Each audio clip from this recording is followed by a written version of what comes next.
Daily. Taste the Daily. குணப்பட director சார்லாம் சொல்றாரு, உள்ள விழுந்தோம்னா ஆத்தாடி வத்தலை குண்டா தான்டா ஏந்திரிக்கணும்டா அப்படின்னா. வத்தலை குண்டா அப்படியே இந்த கொடைக்கானலே ஷிஃப்ட் பண்ணி வச்ச மாதிரி ஒரு பிரமிப்பு. அப்பயே நாங்கள் பேசிக்கிட்டு வந்த படம் ஒரு டிஃப்ரெண்ட்டாக இருக்குது, கண்டிப்பாக சக்ஸஸ் ஆகும். சார் ஒன்றுமே இல்லை, எக்ஸ்பிரஷனே இல்லை, ஒரு இதே இல்லாமல் முடிச்சிருக்கீங்களே சார் அப்படின்ட்டு நான் வாட்டி கேட்டேன். இல்லை சார், இல்லை அது நாங்கள் ஒரு பண்ணியிருக்கோம், அது ஒன்று வரும் சார். ஏதாவது தப்பாக இது நடிச்சுட்டேன்னா சார் கொஞ்சம் சாரி சார், ரொம்ப டேக் பண்ணு. இந்த பாருங்க, இதெல்லாம் என்கிட்ட பேசாதீங்க, நீங்கள் டேரக்டரா நான் டேரக்டரா? வெங்கட் சார் தான் எனக்கு ரெஃபர் பண்ணுவேன், ஆனால் எதுவும் கிடைச்சதில்லை.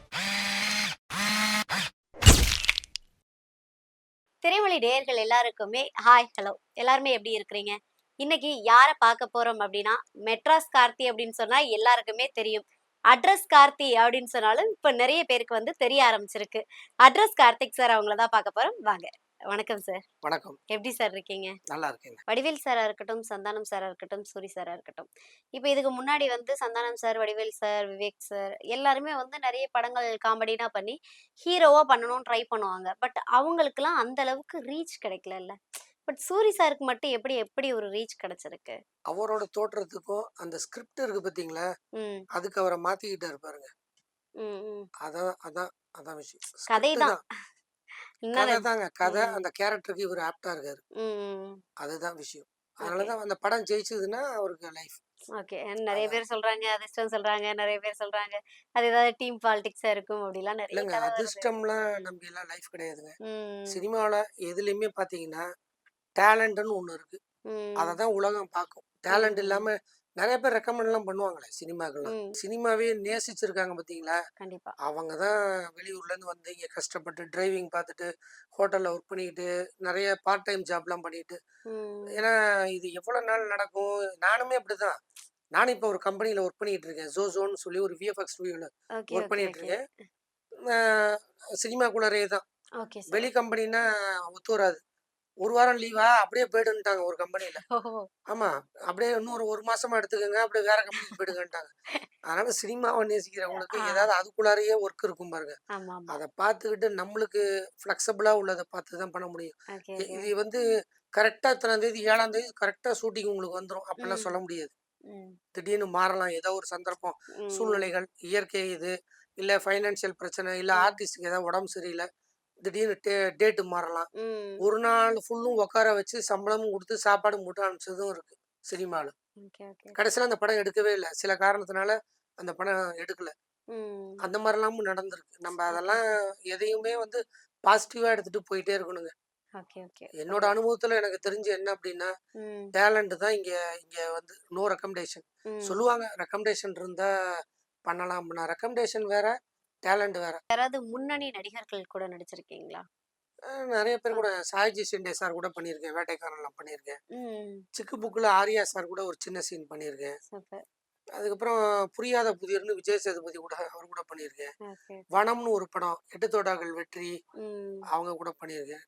அதுக்கப்புறம் இப்போ வந்து பாபி சிம்ஹா அண்டு காயத்ரின்னு ஆக்ட்ரஸ், அவங்களுக்கு மாமனாராக பண்ணியிருக்கேன். ஓ! சூப்பர். அதுக்கப்புறம் ஹாட்ஸ்பாட்னு ஒரு படம், ஓகே, ஓகே. அதில் வந்து அம்மு பினாமிக்கு அப்பாவை பண்ணியிருக்கேன். Okay, okay, okay. அவங்க அதுக்கப்புறம் வந்து உரியடி 2, ம். அதில் ஹீரோயினுக்கு அப்பாவா விஜயகுமார் சார், செம்ம டேரக்டர் அவர். Super, super. சொன்னார், அண்ணே கார்த்தினே, நீங்கள் இது கொஞ்சம் தாடி வச்சுருந்தீங்க, என்னென்ன இன்னைக்கு அப்படியே மாறி வந்துட்டீங்க, டைலாம் பண்ணிட்டு அப்படின்னு. ராமா சார் ஃபோட்டோ அது நேற்று வச்சுருந்து இப்போ எடுத்துட்டு, ஆகா இப்போ இது வளர்றதுக்கு எவ்வளோ இல்லை, ஒரு ஒரு 3 மந்த் ஆகும், சரி நீங்கள் கண்டினியூ பண்ணுங்க அப்படின்னாரு. அதே மாதிரி தாடியெல்லாம் வச்சேன், ம். கொஞ்சம் அந்த ஷேப்லாம் கொஞ்சம் மாற்றி, உரியடியில் நானும் ஒரு வில்லன் மாதிரி வக்கீல் லோகநாதன் ஒரு கேரக்டர் கொடுத்தாரு. ஓகே. ப்ரீவியஸ் உரியடி படத்துக்கும் கூப்பிட்டு கேரக்டர் நெறைய கொடுத்தாரு. வில்லனாலாம் ஆக்ட் பண்ணியிருக்கீங்க. வில்லனா வந்து என்று தனியும்னு ஒரு படம் பண்ணேன், மயில்சாமி சாரோட பையன் ஓகே. யுவன் மயில்சாமி, அதில் ம். தான் அறிமுகம். ஓகே. டைரக்டர் பிகேன்னு, ம். அதுக்கு வந்து ஒரு 4, 5 தடவை நிறைய பேரை கூப்பிட்டு ஆடிஷன் பண்ணி, ஆ. அதில் என்னை வந்து செலக்ட் பண்ணி மெயின் வில்லனே நான் தான் அந்த படத்தில் பண்ணோம். அப்போ தர்மபுரின்னு ஒரு படம், okay. AM Ratnam sir producer, Perarasu sir பண்ணுறாங்க. ஓகே. சருகனின்னு ஒரு ஊர், அங்கே நாங்கள் வில்லனோட அடியாட்கள் ஒரு 10 பேர் இருப்போம், ம், ம். அதில் நானும் ஒருத்தன். அப்ப நான் யோசிக்கிறேன். பிரம்மா ஏதாவது தலையில நம்மள எழுதி படைச்சிட்டாரு அட்மாஸ்பியர் ஆர்டிஸ்ட்ன்னு. ம். அப்படியே யோசிச்சேன். அப்புறம் சாப்பிடும்போது எல்லாம் சொன்னாங்க, "என்ன கார்த்தி ஏதோ டல்லா இருக்க? என்னப்பா? வாப்பா கம்முனு வா. எல்லாம் கும்பலா உட்காந்துருக்க. நீ என்ன தனியா போய் குந்திக்கிற? வாப்பா அப்படி ஏதா வீட்ல இது பிரச்சனையா? என்ன சுப்பண்ணா என்னன்னு பாருண்ணா" அப்படிலாம் சொன்னாங்க. "இல்ல சார், இல்ல, இல்ல ஒண்ணும் இல்ல" அப்படின்னு. அப்புறம் அப்படியே ஃப்ரெண்ட்ஸ் கிட்ட பேசிட்டே இருக்கும்போது சொன்னாங்க, "எதா இருந்தாலும் சொல்லு கார்த்தி" அப்படின்னு. "இல்ல நம்மளும் டயலாக் பேசணும் நம்மளுக்கு ஆசை." "அத சொல்லுப்பா இதானப்பா. இதுல எல்லாம் எப்பயாவது தான்ப்பா வரும்" அப்படின்னா ராம் சுப்பு. "இதெல்லாம் எப்பயாவது தான் வரும் கார்த்தி. அட்மாஸ்பியர் தான். உனக்கு டெய்லி வேலை. ஏதாவது ம். சம்பளம் குடுப்பாங்க அவ்வளோதான்" அப்படின்னாரு. அப்புறம் நான் கொண்டு போய் அங்க உள்ளவங்க சொன்னாங்க, "இந்த மாரி கம்பெனி இருக்கும். அங்க கொண்டு போய் ஃபோட்டோ எடுத்து கொண்டு போய் குடுக்கணும்" அப்படின்னு சொன்ன அப்புறம் ஃபுல்லா ஃப்ளெட்ஜா ஜிம்பாய்ஸ்லேருந்து விலகிட்டேன். ஈரம்னு ஒரு படம். அறிவழகன் சார் படம். அந்த ஆ ஆஃபீஸ்க்கு ஆதி போனேன். சார் ஆக்ட் பண்ணியிருந்தது. எஸ். ஆமா. Okay, okay. அப்ப அங்க போம்போது எஸ் பிக்சர்ஸ்ன்னு நெனைக்கிறேன். சங்கர் சார் நெனைக்கிறேன். ம். அப்ப அங்க போம்போது குமார்ன்னு ஒருத்தர் கோ டைரக்டர் இருந்தாரு. ஓகே. அப்புறம் ஆடிஷன் பண்ண சொன்னாங்க. நான் போய் பண்ணேன். ம். அப்பா! ஓகே அப்டின்ட்டு நெனச்சுக்கிட்டேன். செலக்ட் ஆயிட்டோம். செலக்ட் ஆயிட்டோம் போல இருக்கு. சரி. ஆமா. அ, டேட்லாம் சொல்லுவாங்க. அ. சம்பளம்லாம் பேசுவாங்க. ஆனா ஒண்ணும் ரொம்ப நாளாச்சு ஷூட்டிங் எதுவும் கூப்ட்ட மாரி தெரியல. ஸ்ரீபெரும்புதூர் கோயில்ல சாங் மாண்டேஜ் எடுக்குறாங்க. ம், ம். போய் இறங்கிட்டு ட்ரெஸ் எல்லாம் போடுங்க போது எல்லாத்தையும் கோ டைரக்டர் குமார் சார் எத்தனை பேர் வந்திருக்கீங்க? இவங்களுக்கு யார் யார் என்னென்ன காஸ்டியூம் சொல்லும்போது என்னைய பார்த்துட்டாரு. நான் முகத்துல கர்ச்சீப் கட்டியிருந்தேன். எடுங்க அப்டின்னாரு. என்னைய பார்த்து நீங்க எதுக்கு இங்க வந்தீங்க? உங்களுக்கு தான் ஒரு கேரக்டர் சொல்லி வச்சிருக்கேன்ன உடனே, சார் நான் வேற என்ன சர்வைவலுக்காக சொல்ல? ஆமா நான் இது பண்றேன். தப்புங்க அதெல்லாம். அப்புறம் ம். அதுவும் பண்ணி இதுவும் பண்ணா இதுவாயிடும். ம். சரி பார்ப்போம் அப்படின்னு சொல்லி கடைசியில அந்த படத்துல அந்த கேரக்டரே கூப்பிடல. கிடைக்கல எனக்கு. ஓகே, அது மாரி ஓகே. 2 படம் அது மாரி ஆச்சு. அந்த தர்மபுரி மூவில நடிச்சேன்னு சொன்னீங்கல்ல. ஆமா, அது ஒரு சின்ன சீன் குடுத்துருக்காங்க. சின்ன சீனோ, பெரிய சீனோ விஜயகாந்த் சார பார்த்துருப்பீங்கல்ல. ஆமா, ஆமா. எப்படி இருந்துச்சு? ஆமா. சார் கிட்ட ஏதாவது பேசுனீங்களா? இல்ல இன்னைக்கு இல்ல. வணக்கம் சார்ன்னோம் ம். பயமா இருக்குமே அவர பார்த்தா. பேசினாரு. சாப்பிட்டீங்களா? இல்ல இல்ல இல்ல சாப்பிட்டீங்களோ? சாப்பிட்டீங்களா? ஓகே. சாப்பிடுங்க. சாப்பிடுங்க. புரொடக்ஷன் அவங்களுக்கெல்லாம் அ. சாப்பாடு குடு. சாப்பிடுங்க எல்லாம். ம், ஆமா. ம். போய் ஓரமா நிழல்ல உட்காருங்க அப்படிலாம் அதெல்லாம் ஓகே. உண்மையாலுமே அவரெல்லாம் கிரேட். ஆமா. அவரெல்லாம் இன்னைக்கு மறக்கவே முடியாது. உண்மையாவே. எனக்கு அது ஆசை அவர் கூடலாம் போய் நிக்கணும். ம், ஏதாவது அவர் கூடலாம் ஃபைட் பண்ற மாரி ஒரு ஒரு சீனாவது வரும். ஆனா ஃபைட்லாம் பண்ணுவாரு. கிக் ம், பண்றது. ம், ஏதாவது பண்ணணும்னு ஆசை. ஆனா நம்ப என்ன சொல்றது? அதுக்கு ஃபைட்டர்ஸ்லாம் இருப்பாங்க. எங்கேயாவது அடிபட்டுருன்ட்டு ம், ம். அவங்களுக்கு தான் ஃபர்ஸ்ட்டு. நாங்கலாம் பின்னாடி போயிடுவோம் அப்பலாம். கோலங்கள்ல த்ரூ அவுட்டா பண்ணேன். தேவயானி மேடத்து கூட. ஓகே. சூப்பர், அப்பதாங்க சூப்பர். நான் பார்த்தேன். எப்படி டயலாக் பேசுறாங்க, ம், ஆக்ஷன் கட் எங்க சொல்றாங்க, எப்படி அவங்க பெர்ஃபார்மன்ஸ் பண்றாங்க. ம். அப்பலாம் தூரமா நின்னு வாட்ச் பண்ணுவேன் அப்படியே. அப்படியே ஆசையா நின்னு பார்ப்பேன். சூப்பரா பண்றாங்க. இவங்க இப்படி டயலாக் பேசுறாங்க. இப்ப இவங்க வந்து கேமராவ பார்த்து பேச சொல்றாங்க அப்படின்னு அப்பதான் ஒவ்வொன்னா நான் அப்சர்வ் பண்ண ஆரம்பிச்சேன். ஓகே, அப்புறமா ஓகே. எனக்கும் குடுத்தாங்க. ஒரு ம், ரிஹர்சல் பார்ப்பாங்க. அப்புறம் நான் அபி கன்ஸ்ட்ரக்ஷன் இருக்கும். ம், அவங்க கூடயே ஒரு ஒரு 3, 4 வருஷம் பண்ணேன். அந்த ம். அப்பதான் நான் டயலாக்லாம் பேச கத்துக்கிட்டது. சீரியல்ல தான். நெறைய விஷயங்கள் நம்ம பேசிட்டு இருக்கோம் இல்லையா சார்? இப்ப அடுத்து வேற ஏதாவது படங்கள் நீங்க கமிட் ஆயிருக்கீங்களா? ஒரு ஒரு 4 டைரக்டர் சொல்லியிருக்காங்க. ஓகே. அதுக்கப்புறம் வந்து இப்ப பார்க்கிங்ன்னு ஒரு படம் பண்ணியிருந்தேன். Ramkumar sir director. Okay, okay. Super. அந்த அவரோட படத்துல கல்யாண் சார். ஆ ம். அதுல இப்ப நேத்து தான் பார்த்துட்டு வந்தேன். Okay, okay. நெக்ஸ்ட் ப்ராஜெக்ட்ல கண்டிப்பா பார்ப்பேன். உங்களோடது மஞ்சுமல் பாய்ஸ் பார்த்தேன் அப்டின்னா. ஆமா, ஆமா. ஆமா. முக்கியமான ஒரு படத்த அப்படியே எஸ். மறந்தாச்சு பாத்தீங்களா பேசிட்டு. மஞ்சுமல் பாய்ஸோட அனுபவம் எப்படி சார் இருந்தது? உண்மையே சொல்லணும்னா தமிழ் சினிமாவுல வந்து மஞ்சுமல் பாய்ஸ் வந்து ரொம்பவே பெருசா பேசப்பட்ட படம். ஸோ அதுல ஆக்ட் பண்ணும்போது உங்களுக்கு எப்படி இருந்தது? ரொம்ப இன்ட்ரெஸ்ட்டா இருந்தது. ம், ம், அ ஒண்ணே ஒண்ணு என்ன அ தமிழ் சினிமாவுக்கும் அங்கேயும் என்ன ஒரே வித்தியாசம் அப்டின்னா டைமிங் தான். ம், இங்க எல்லாம் அதே மாரி தான். ஆனா கொஞ்சம் அங்க வந்து கொஞ்சம் எக்ஸ்ட்ரா ஹவர்ஸ் இருக்கு அங்க. ம், அவங்க ம். கால் ஷீட் வேற. ஓகே, ஓகே, ஆமா. ஓகே. மத்தபடி எல்லாமே ஒரே மாதிரி தான். ம், நான் இங்க ஒரு நெறைய படத்துல நடிச்ச அனுபவம் இருந்ததுனால தான், ம், இவங்க வந்து ஃபர்ஸ்ட்டு இங்க ஆடிஷன் வச்சாங்க. போய் ம், ஆடிஷன் பண்ணேன். அவங்க எடுக்கும்போது என்ன சொன்னாங்கன்னா, நெறைய படத்துல நடிச்சிருக்கணும். அதே சமயம் வந்து பிரபலம் ஆகாதவங்களாவும் இருக்கணும். ம், ஏன்னா அவங்க பட்ஜெட் அவ்வளோதான். பட்ஜெட் படம்னு தான் சொல்லி இங்க வந்து ஆடிஷன் பண்ணாங்க. ம். ரொம்ப நாள் ஆச்சு. என்னன்னு தெரியல. யாரு என்னன்னு தெரியல. போய் பண்ணோம். ஓகே உங்கள நெறைய படத்துல போலீஸா பார்த்துருக்கேன்னு சிதம்பரம் சொன்னாரு. ஓகே, ஓகே, அப்புறம் ஓகே. நோட் பண்ணிக்கிட்டாங்க. புரொடக்ஷன் எல்லாமே இங்க என்ன உண்டோ சேம் எல்லாம் பண்ணாங்க. Okay, okay. அவங்க அந்த கால் ஷீட் மட்டும் வித்தியாசம். அப்பயே நாங்க பார்த்தோம். அப்படியே இந்த கொடைக்கானலே ஷிஃப்ட் பண்ணி வச்ச மாரி ஒரு பிரமிப்பு. ஓ! அப்பயே நாங்க பேசிக்கிட்டோம். இந்த படம் ஒரு டிஃபரெண்ட்டா இருக்கு. கண்டிப்பா சக்சஸ் ஆகும்ன்னு. ஆனா பிரம்மாண்டமான வெற்றிங்கிறது அந்த படத்தோட இளையராஜா சார் சாங்க கொண்டாந்து ம், எங்க மேட்ச் பண்ணாங்கன்னு அப்ப நான் டைரக்டர்ட்ட கேட்டேன். ஏன்னா நான் அந்த ஃபயர் சர்வீஸ் ஆஃபீஸ் தானே. ம். கூலியிலேருந்து அந்த சௌபின் சாகிர் அவர் தான் producer. Okay, actor okay. Come producer. சூப்பரான டைப். அவர வெளியில எடுத்துட்டு வந்தோனே எனக்கு நான் கேட்குறேன், "என்ன சார் வெளியில எடுக்கிறோம். அதோட பார்த்தா பேசாம கட் சொல்லி முடிச்சிட்டீங்களே! என்ன சார் ஒண்ணுமே இல்ல. எக்ஸ்பிரஷனே இல்ல. அ ஒ ஒரு இதே இல்லாம முடிச்சிருக்கீங்களே சார்" அப்படின்ட்டு நான் பாட்டுக்கு கேட்டேன். "இல்ல சார், இல்ல. அது நாங்க நாங்க ஒண்ணு ஒரு பண்ணியிருக்கோம். ம். அது ஒண்ணு வரும் சார்." என்னையா டேய்! எப்படியோ நான் வந்தது. சொன்னேன், "ஐயய்யோ! முக்கியமான இதையே வந்து இவரு அ பண்றாரு." என் ஃப்ரெண்டு கிட்ட சொன்னேன். "ஏய் என்னடா சொதப்புறாங்க போல இருக்கு. படத்துல பார்த்தா எல்லாரும் இந்த யங்ஸ்டர்ஸ்லாம் சொல்றாங்க, கூஸ் பம்ப்ஸ், கூஸ் பம்ப்ஸ்ன்னு. அந்த சாங்க கொண்டு வந்து லவ் சாங்க கொண்டு வந்து இதுக்கு ஃப்ரெண்ட்ஷிப்புக்கு வச்சு வா மாஸ் பண்ணிட்டாங்க. அதுதான் சிதம்பரம். அ மிரட்டிட்டாரு." குணா அப்படின்னு. கேவ் பார்க்கும்போது எப்படி சார் இருந்தது உங்களுக்கு? ஐயய்யோ! நிஜமாலுமேங்க. அது பார்க்கும்போது என்னமோ மாரி இருந்தது. கொடைக்கானல்ல பியூட்டியா இருக்கும் பார்த்தீங்களா? அப்படியே இந்த ஆமா, மரம், ஆமா. ஃப்ளவர் நல்லா இருக்கு, லேக்ன்னு.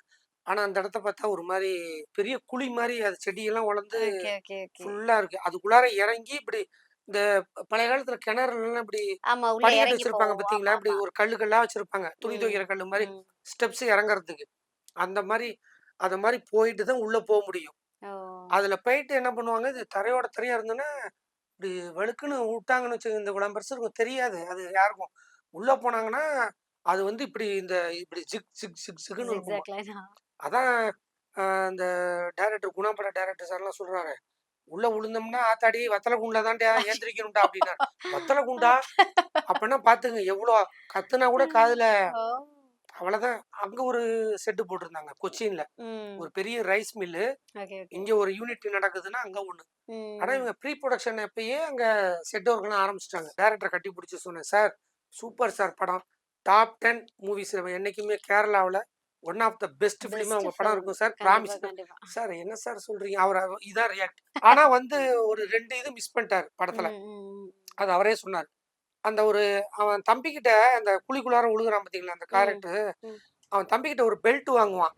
"ஏய் ஓகே. ஏன் பெல்ட்றாம போடா" அப்படின்னு சொல்லி இந்த பெல்ட்ட எடுத்துட்டு போவான். ம். அந்த பெல்ட் தான் அவன காப்பாத்துனுச்சு. பாதி உடம்பு இங்க, அது அது ஒண்ணு காமிக்கல டீட்டெயிலா. Okay, okay. அதுக்கப்புறம் வந்து நாங்க அந்த ஹூக்கு போட்டு இறக்குறோம் பார்த்தீங்களா, ம், ம். அது வந்து இவரு படத்துக்காக வச்சது. ஓகே, ஆனா ஓகே. உண்மையா என்ன பண்ணாங்கன்னா, இந்த வட்டமா குழியில இப்படிதான் நான் சொன்ன மாரி இப்படிதான் கயிறு போட்டு எடுக்கிற அ மாரி இருந்தது. அந்த அந்த ஹூக்கு மாரி போட்டு இப்படி இந்த ஸ்டாண்டு மாரி. அது இல்லையாம். உண்மையாவே மஞ்சுமல் பாய்ஸ் அப்படியே படத்த பார்த்த மாதிரியே இருக்கு உங்ககிட்ட பேசுனது. காளி வெங்கட் சார் தான் எனக்கு ரெஃபர் பண்ணுவாரு. Okay, okay. ஆனா சூப்பர். எதுவும் கிடைச்சதில்ல. ஓகே. சொல்லுவாரு, "அங்க போங்கண்ணே, அண்ணே போய் பாருண்ணே, ம். சொல்லியிருக்கேண்ணே, கண்டிப்பா உங்களுக்கு கிடைக்கும்ண்ணே." நாங்கலாம் வந்துட்டோம்ண்ணே. மஞ்சுமல் பாய்ஸ் பார்த்துட்டு எனக்கு ஃபோன் பண்ணது 3 தடவ அழுதுட்டாரு மனுஷன். "அண்ணே காளி வெங்கட் சார். ஆமா. "அண்ணே சூப்பர். நாங்கலாம் வந்துட்டோம். என்னண்ணே உனக்கு ஏண்ணே இப்படி? நம்ம டீம்லாம் எல்லாரும் வந்துட்டோம். நீங்க ம். என்னமோ தனியா இருக்கிற மாரி இருக்குண்ணே. நீ கண்டிப்பா, வருவண்ணே கண்டிப்பா. கண்டிப்பா கவலைப்படாதண்ணே. நீ ம். உனக்கு உனக்கு கிடைக்கும்ண்ணே." அப்படின்னு முயற்சி சொல்லி ஒரு இது நாள் பண்ணாரு. கைகூடும். சரி, இப்போ நம்ம நெறைய பேசிட்டு இருக்கோம் இல்லையா? நீங்க வந்து அந்த வேல் மூவில நடிச்சீங்கல்ல, அந்த வேல் மூவில நடிக்கும்போது, சூர்யா சாருமே இப்போ வந்து ஒரு டாப்பஸ்ட் ஹீரோவா இருக்காங்க. எஸ். ஸோ அப்போ வந்து சூர்யா சார் கூட நடிக்கும்போது உங்களுக்கு அந்த அனுபவம் எப்படி இருந்தது? மறக்க முடியாது. கேன்டீன் வச்சிருந்தேன். ம், ம். அங்க சிப்காட்ல. Okay, okay. நான் அத பூட்டிட்டு ஷூட்டிங் வந்துட்டேன். அங்க என்னன்னு பார்த்தா, ப்ராஜெக்ட் இன்ஜினியர் காலையிலேருந்தே ஃபோன் பண்றாரு எனக்கு. "இப்ப நான் புல்டோசர் வச்சு கேன்டீன் அடிக்க போறேன். நான் டீ ஓ! குடிக்கிறதுக்கு ஒரு 6, 7 கிலோமீட்டர் போணும். என்ன நினைக்கிறீங்க? சினிமான்னா அத பாருங்க, இல்ல இத பாருங்கங்கிறாரு." எனக்கு ஒரே ஓகே, ஓகே. டென்ஷன். ம், அப்ப ம். நான் டயலாக்லாம் பேசிட்டு பக்கா. ஓகே. ஹரி சார் வராரு. "ஏன் என்னமோ டென்ஷனா இருக்க?" ஓகே. என்னய்யா டென்ஷனா இருக்க?" அப்படின்னு. "இல்ல சார், இது மாரி ஒண்ணு அந்த துறையில பாருங்க. இல்ல இல்ல இத சினிமா. பாருங்க. இப்படிலாம் பண்ணீங்கன்னா தியேட்டர்ல நீங்க நீங்க பயப்படுற மாரி ஆயிடும். நீங்க போலீஸு. நீங்க ஒரு மாரி இருக்கணும். ஒரு ரகடா இருக்கணும். நீங்க பயந்தீங்கன்னா, பார்க்குறவங்களுக்கு எப்படி இருக்கும் சொல்லுங்க? இவ்வளோ புரியுது. பணம் போட்டு இத்தன பேரோட உழைப்பும் போயிடுங்க கார்த்தி. இந்த ம். மாரி காலையில வந்தீங்கன்னா, அங்க டயலாக் பேப்பர் வாங்கி, நல்லா வாய் விட்டு பேசி பிராக்டிஸ் பண்ணுங்க." ம், ம். அப்படின்னாரு. ஷாட் வச்சாரு. ஓகே எல்லாம் முடிஞ்சுதுங்க. அ ராஜேந்திரன் சார், "அனுப்பிச்சு விடுங்க. கார்த்தி நீங்க கிளம்பலாம் போங்க" அப்படின்னாரு. ஆ. எனக்கு பயம். என்னடா ஐயய்யோ! காலங்காத்தால 9 மணி தான் ஆகுது. சாப்பிட்டு உஷாப்பாடான்னு ஒரு ஷாட் வச்சாரு 7 மணிக்கு. உட்காந்துட்டேன். பார்த்தா கிளம்ப சொல்றாரு. "சார், ம் நான் இது ஏதாவது தப்பா நடிச்சுட்டேனா சார்? கொஞ்சம் sorry sir. One more take போலாம்." "ஏய் இந்த பாருங்க இதெல்லாம் என்கிட்ட பேசாதீங்க. நீங்க டைரக்டரா? நான் டைரக்டரா? ராஜேந்திரன் இவர அனுப்பிச்சு விடுங்க." அப்பன்னாரு. நான் அப்பயும் விடல. "Sir sir please sir. வேற யாராவது போட்டு எடுத்துற போறாரோ? ஒரு சரியா பண்ணலையே நம்மன்ட்டு பயம். டென்ஷன்ல இதுவாயிடுச்சேன்னு." "இல்ல நல்லா பண்ணிட்டீங்க. இன்னொரு நாள் பொள்ளாச்சி வரும். கிளம்புங்க." அப்படின்ட்டாரு. Super, super. காலங்காத்தால 9 மணிக்கு பணத்த குடுத்து ஊருக்கு அனுப்பிச்சு விட்ட படம் அதுதாங்க. ஓகே, எப்பயுமே ஓகே, ஓகே, ஈவ்னிங் ஓகே. தான் எல்லாருக்கும் பேமெண்ட் குடுப்பாங்க. நான் ம், தப்பாலாம் சொல்லல. ம். எனக்கு அது வந்து ஒரு ஒரு புதுமையா இருந்தது. அது ஓகே. மாரி இங்க ஒரு ஷாட் வச்சு எடுத்துட்டாங்கன்னா, அடுத்தது அங்க டக்கு டக்குன்னு எடுத்து ஸ்பீடு அவர் ஒர்க்கு. அப்புறமா என்கிட்ட சொன்னாரு, "உனக்கு நல்ல கேரக்டர் குடுத்தேன். கலாபவன் மணி சார் கூட, அதுக்கப்புறம் வந்து சூர்யா சார் கூட குடுத்தேன். வேற ஏதாவது படத்துல உன்னைய பார்க்கணும், ஸ்க்ரீன்ல பார்க்கணும். ம். உனக்கு நல்ல கேரக்டர் தரேன்னு" சத்தியம் பண்ணி குடுத்தாரு. ஆனா பார்த்தா கேட்பாரு, "எப்படி இருக்கீங்க? நல்லா இருக்கீங்களா? ஓகே, ஓகே" அப்படிம்பாரு. பார்த்தா பேசுவாரு. அப்புறம் ரஜினி சார் படத்துல சங்கர் சார் டைரக்ஷன்ல நடிச்சேன். வாவ்! ரஜினி ஆமா. சார் கூடயும். ஆமா. Super, Rajini sir super. கூடன்னா டயலாக் இல்ல.